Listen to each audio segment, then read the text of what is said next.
Sheffield was split by football this afternoon, but the city is now united and right behind the Steelers. The Steelers didn't really turn up in the first period in Belfast last night, and because of transport issues, they literally only turned up here just over an hour ago. It's not ideal preparation for a conference game that carries huge importance. Losing 3 straight Earhart games to start the season would leave Tomo's team playing catch-up. Marquardt and Fitzgerald returned last night, but Fitzy picked up another knock, so Ramsey is back in the lineup in his place this evening. Now can the Giants create some offense on this power play? Just tipped away, and now the chase is on. Murphy thought about coming for it, and he did, and he stayed back. Oh, and the save is made, and it just trickles wide. And Phillips very nearly had himself a shorty. Ramsey hasn't realised it's just trickled away, and the moment he does, Murphy's been able to respond. But here comes Phillips. He just tries to go a mixture of 5-hole, yep, and it doesn't quite work, and it just squeezes wide. Ramsey's just coming in and can't turn it in. Steelers will try and transfer into the offensive zone, but that was a hit that looked like it was to the head. Yeah. Oh, and the crowd have spotted it, and they don't like it at all. To be fair, both the lines lady and the referee's arm went up straight away after that. Yes, he's on his knees, Fretter, but it's the amount of time he has to realise that. Fretter goes down here, Jarrett comes in. I don't think there's an awful lot of intent behind it. No, I don't think there's intent. There's no question about where the initial contact is made on Fretter. Now the Giants in possession have got to work their way out of this corner. Not able to do so. Here's Wah. Plays it into the crease. The puck is sitting there, and it's been covered up as Sticks jab at it, and now the little punches come in as well. And this game is getting increasingly physical. We saw a couple of hits in the first period the players took exception to. And that was a good stop to deny Jonathan Phillips from Murphy. It was Goulakos who was right in the thick of things. Well, decided he wanted more than a watching brief. And still, they're all tangled up. Westerling is the net front presence. Dowd with the shot that was blocked by Vandermeer, but painfully so. Back up to his skates though now. Out for Nelson, really good stop by Murphy, and Nelson carries on. And the Giants don't like that he collided with Murphy. Any collision between a Sheffield Steeler and a netminder, however it's caused, is always going to draw a big reaction these days. Martinelli is now right on top and ripping off the helmet of Nelson, and then a bit of a face wash, and penalties on Martinelli and Nelson are coincidental, so it's still a 5-on-4 Steelers power play as O'Connor hits this one. It's turned away to the corner, and Fretter. Martinelli's penalty was for roughing. Nelson's was indeed for goalie interference. Here's O'Connor, big chance. Oh, good stop. I think that has been a good stop. Over the top. Yeah. Oh, blade knocked down. Was that a high stick? Indeed it was. Yeah. Fretter did so well to knock it down, but the right call to blow the play dead. That was a good save, wasn't it, from Murph? Steelers trying to work it out of a tight spot with Dowd. Doesn't get it to a teammate, and Riley will skate clear into the offensive zone. Turns away from Romberg, then finds a really good pass down low. They're trying to feed it back out front, and it was blocked by Steelers skates. Ben O'Connor doing the hard work there. Just something interesting about both teams. They're very happy for the opposing squad to have that opening shot. They have a lot of faith in their goalies that if they can see it all the way, they'll make the save. What both teams are also doing very, very well then is to make sure if there is a rebound, they're always the first to it. And it's gone in, the Giants have got it. High sticks they're calling here, but referee's happy with it. Now he does have the option of goal line technology. And the Steelers going to isn't choosing to use this one to be looked at. It's the backhand attempt from Shields, knocked out of the air. Is the stick below the crossbar? But nope, they're happy. So it's a Belfast Giants goal. And it's Colin Shields who has put the noise from the Giants crowd in front, and the crowd not happy with it at all. Time in the offensive zone is just bringing the crowd back to life. Oh no, Connor had the stick lifted, and if the pass had found a stick, it would have been a clean breakaway. But there's still a chance they can get this across. They can. Oh, and there's no contact made. Mustakovs has got to get back into his net. He does. He's in a real mess here. He needs to cover up, and he does. And David Phillips isn't happy, and the Giants aren't happy with him. The Steelers trying a quick transition. Wallace snaps the shot, but is Stick just got checked in the process and it went through to goal weakly. Oh, that's not a good hit at all.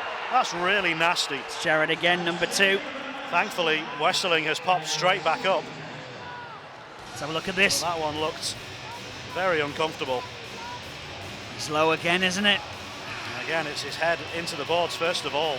Well, if you get... Wesseling has done well to pop back up from that one.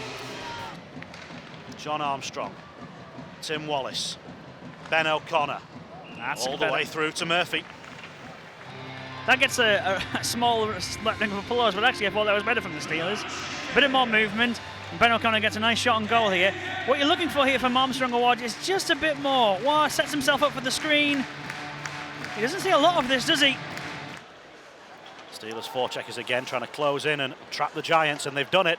Opportunity here, can they get the shot on target? Oh no, they can't. It's way offline from Armstrong on this occasion. That line just hasn't clicked tonight. Hasn't quite got the shot quality that you'd expect. Silvestre moving inside. Oh, the puck just slipped away from Riley.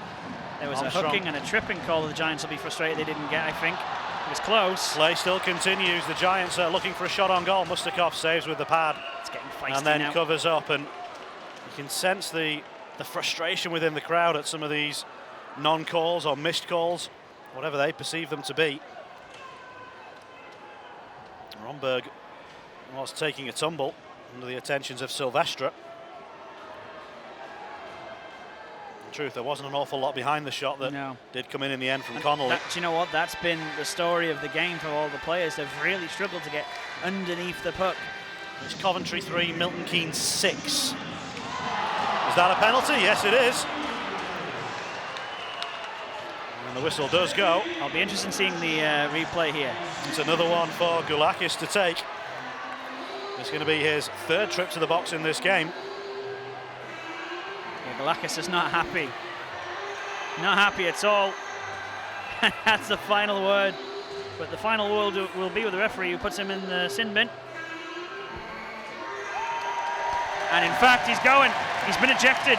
Goulakis has gone, and you wait to see what the official call is. That answers the question of why Goulakis has gone off the ice, because 2 + 10 would allow him to come back during overtime.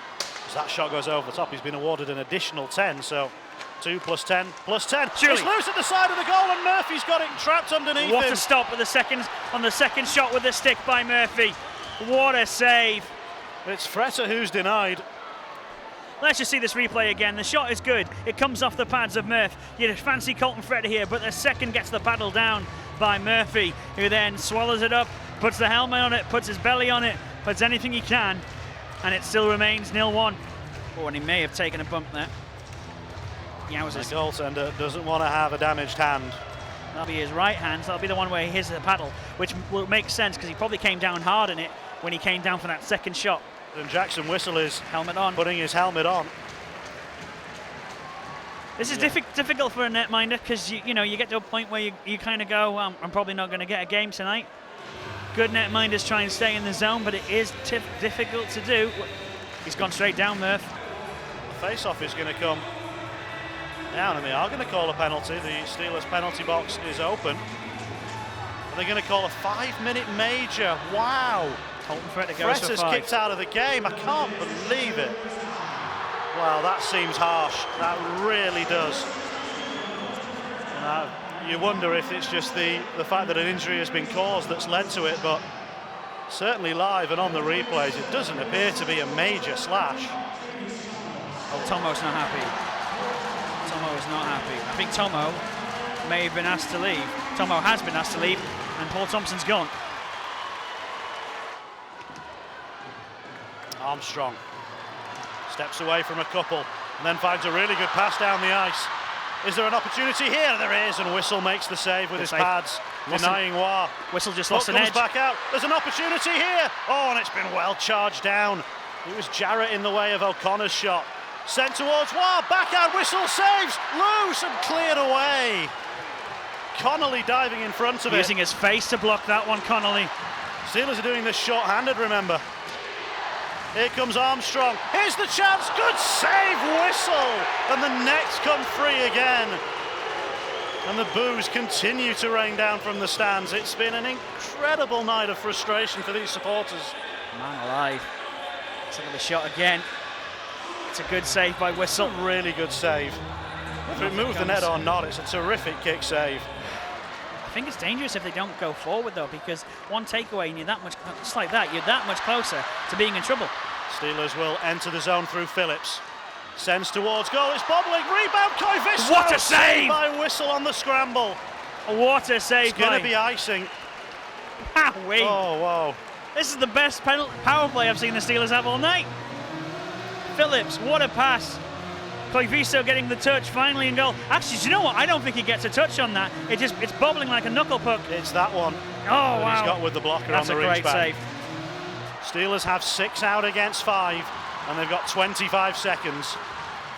Surely it can't come down to the final second again. Stumble on the puck, doesn't get out, sent towards the crowd. Oh, and it was played across by Nelson and not put in by Waugh. He couldn't knock it out of the air. And then there's going to be an empty net goal. Here it comes, there it is. It's finished by Murphy. And the Steelers crowd are now completely deflated. What an end to this game with 4 seconds remaining.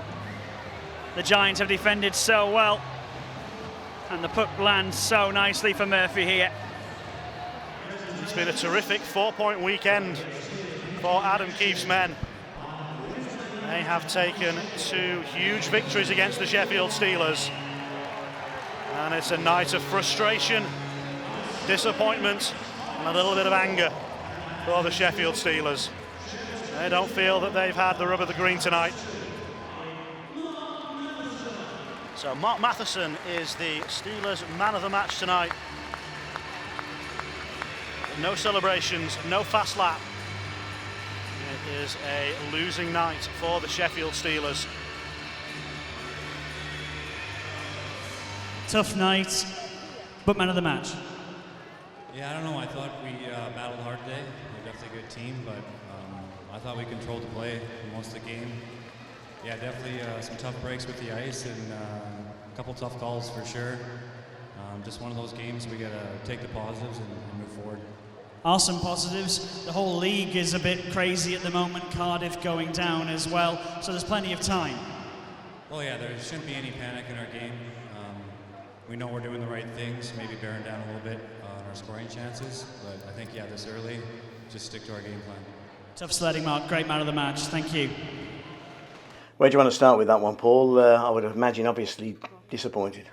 Yeah, it's a tough night, but you know, I mean, there were some refereeing decisions out there that were just astounded me. You know, their first goal, he got wrong.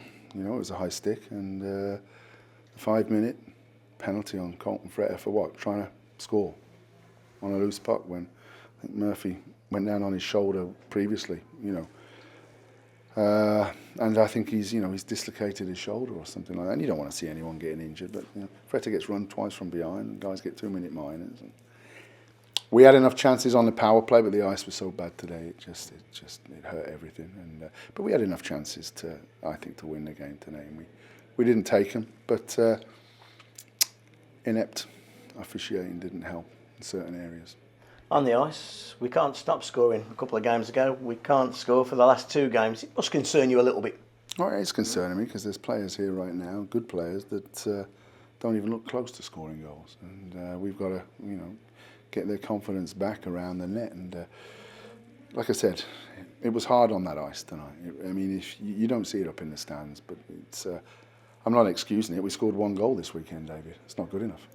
You know, and we lost Arson, start the first period, so we're down to 4D and young Cole. And Cole came off the ice and said it was way above the bar, Tomo. It was way above the bar, and I didn't see it, from the bench. And when I looked at it, it was. And so that was a tough break, but you gotta take your chances. I heard we had a couple late on. We killed a 5-minute penalty that should never have been a 5-minute penalty, and